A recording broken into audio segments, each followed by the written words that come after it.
এটা আমার হাতে দেখতে পাচ্ছেন গোলাপ। এর বৈজ্ঞানিক নাম হচ্ছে রোজা সাইনেনসিস। বিশেষজ্ঞদের মতে এই গোলাপের পাপড়িতে 95% পানি থাকে এবং ক্যালোরির পরিমাণ থাকে খুবই কম। এতে ভিটামিন সি এর পরিমাণটা অনেক বেশি থাকে। হজমের সমস্যা দেখা গেলে গোলাপের পাপড়ি খাওয়ার প্রচলন আছে চীনে।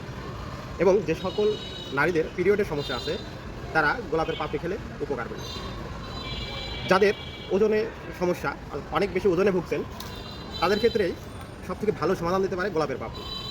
সকালবেলা উঠে একটা তাজা গোলাপ ছিঁড়ে খেয়ে ফেলবেন, আপনার ওজন নিয়ন্ত্রণটা অনেক সহজ হয়ে যাবে।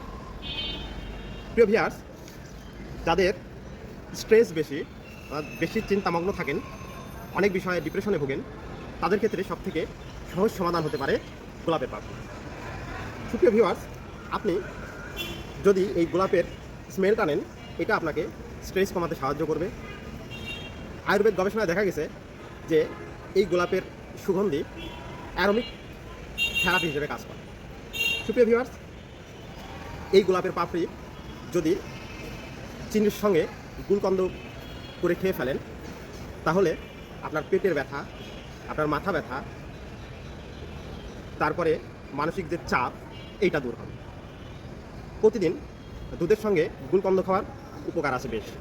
সুপ্রিয় ভিউয়ার্স, যদি আপনারা এই গোলাপের পাপড়ি যদি আপনি রান্নায় শাহী স্বাদ যোগ করতে চান, তাহলে গোলাপের পাপড়ির যে গোলাপ জল আছে সেটা মিশিয়ে দিতে পারেন।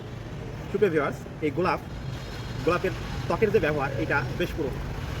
আপনি যদি গোলাপের পাতা রস করে ত্বকে ব্যবহার করেন, তাহলে ত্বকের বিভিন্ন দাগ, তারপরে ত্বককে মসৃণ করা থেকে শুরু করে ত্বকের আর্দ্রতা বাড়াবে, ত্বকে পুষ্টির উপাদান বাড়াবে যদি কাঁচা গোলাপের পাপড়ির রস ত্বকে ব্যবহার